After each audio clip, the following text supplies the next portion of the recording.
students, in this video we will discuss exercise 1.2, and before discussing exercise 1.2 let us know what are irrational numbers. Irrational numbers वो numbers होते हैं जिन्हें हम p upon q की form में नहीं लिख सकते हैं, where p and q are integers and q is not equals to 0. कुछ examples देख लेते हैं हम irrational numbers के. √2, √3, √5, √15, पाई, ये सब क्या है? एग्जाम्पल्स हैं आपके इर्रेशनल नंबर्स के.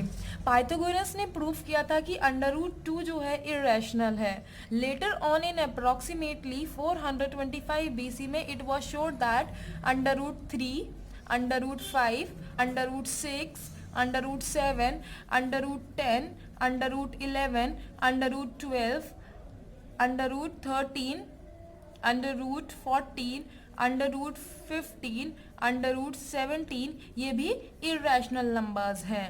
अब हम बात करते हैं रियल नंबर्स की.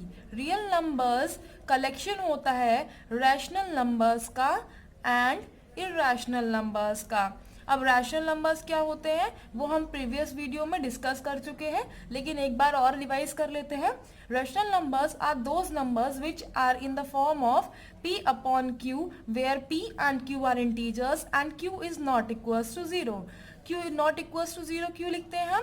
क्योंकि अगर हमारा डिनोमिनेटर दैट इज q 0 आ जाता है तो पूरा नंबर वो इनफाइनाइट हो जाएगा.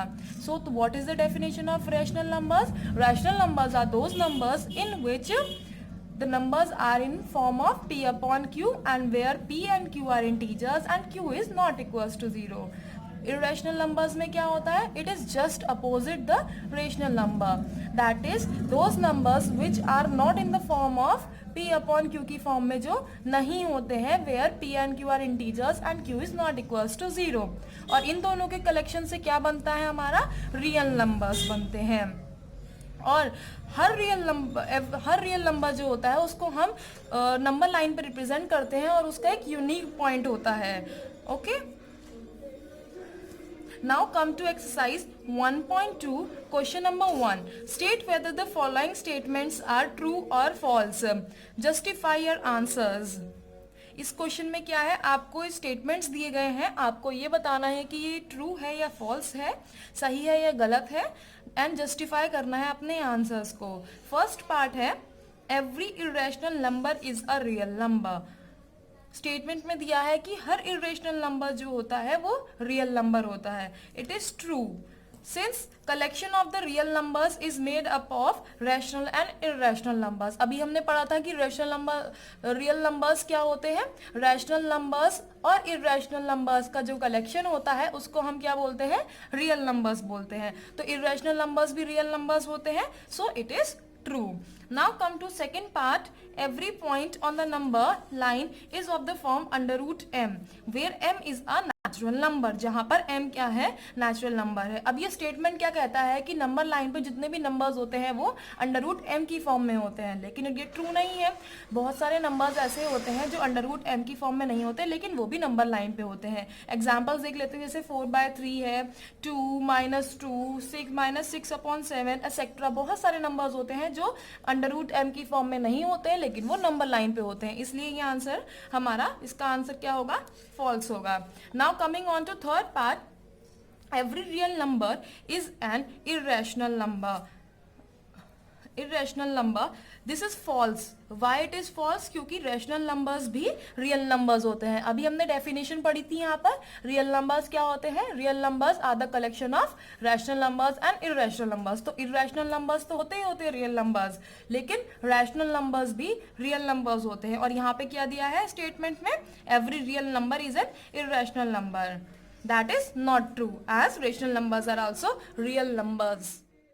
Question number 2. Are the square roots of all positive integers irrational? If not, give an example of the square root of a number that is a rational number. इस question में पूछा गया है क्या सारे पॉजिटिव इंटीजर्स के square root irrational होते हैं, और नहीं होते हैं तो आपको एग्जाम्पल देना है. तो नहीं, the square roots of the all positive integers are not irrational. आपको मैं एग्जांपल लेके समझाती हूँ। हमारे पास एक पॉजिटिव इंटीजर है 4, अगर हम इसका स्क्वायर रूट लें तो उसकी वैल्यू होगी 2 and that we can write in the form of 2/1। और ये किसकी फॉर्म है? P/Q की फॉर्म है, जहां पर P and Q are integers as well as Q is not equals to 0। ये रेशनल नंबर्स की दोनों कंडीशंस को फुलफिल करता है, that is we can say 2 जो है क्या है हमारे पास? रैशनल नंबर है। तो यहाँ पर square root of the positive integer क्या है? एक रैशनल नंबर है। लेकिन क्वेश्चन में स्टेटमेंट में क्या दिया है, क्या पूछा गया है कि square roots of all positive integers are irrational, so ये ट्रू नहीं होगा। हम एक एग्जाम्पल लेकर और समझते हैं।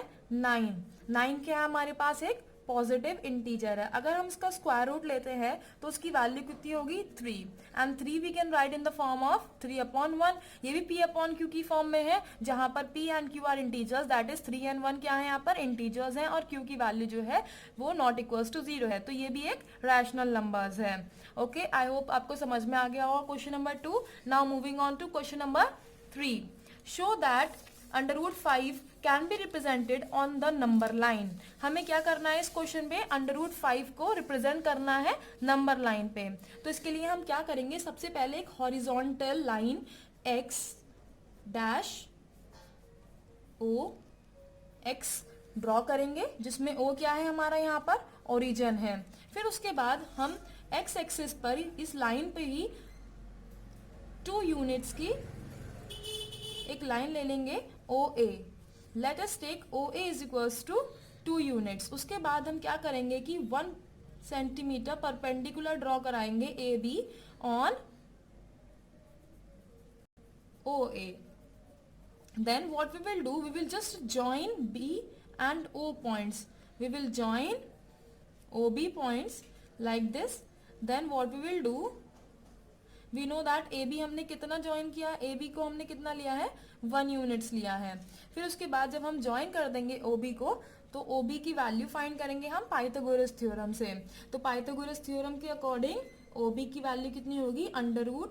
√OA square plus AB square. अब हमने यहाँ पर OA कितना लिया था? OA हमने 2 यूनिट्स लिया था, तो यहाँ पर हम लिख देंगे 2⁻² प्लस, और AB कितना लिया था? 1, तो 1 का स्क्वायर। सो हमारे पास यहाँ पे OB की वैल्यू कितनी आ गई? √5। Now what we will do, we will take O as a centre, O को सेंटर मानते हुए, और हम रेडियस लेंगे कितना? OB, और हम एक आर्क ड्रॉ करेंगे जो जाकर मीट करेगा OX पर, और जहां भी वो मीट करेगा उसको हम P पॉइंट से डोनेट कर देंगे। उसके बाद जो ये P पॉइंट है, ये इसकी वैल्यू √5 होगी नंबर लाइन पे। तो यहाँ पर OP की वैल्यू कितनी होगी? √5। तो ये पॉइंट जो P होगा ये रिप्रेजेंट करेगा √5 को रियल लाइन पे। आइए एक बार सॉल्यूशन देख लेते हैं। Draw a horizontal line x dash OX। जैसा कि हमने ड्रॉ किया है यहाँ पर एक line, horizontal line x dash OX, और जहां पर हमारा ओरिजिन हमने O से डोनेट कर दिया। फिर उसके बाद हमने क्या किया? एक लेट टेस्ट टेक OA, हमने क्या किया? OA लिया कितना? 2 यूनिट्स का, और उसके बाद हमने A पॉइंट से परपेंडिकुलर ड्रॉ कराई। किसके परपेंडिकुलर? एक लाइन AB, किसके परपेंडिकुलर के? OA के। फिर उसके बाद then we have joined the points O and B. Then we will find OB by the Pythagoras theorem, और हमें OB की वैल्यू कितनी मिल गई? √5 यूनिट। फिर उसके बाद O को सेंटर मानते हुए और OB रेडियस लेते हुए हमने क्या किया? एक आर्क ड्रॉ करा जो OX को कट करता हो, जो जहां पर वो जिस पॉइंट पे वो कट करेगा उस पॉइंट को हमने P मेंशन कर दिया, and that point P is the √5।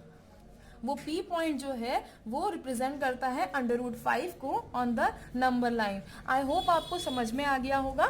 Thank you for watching this video, and please like, share and subscribe my channel maths Mavericks.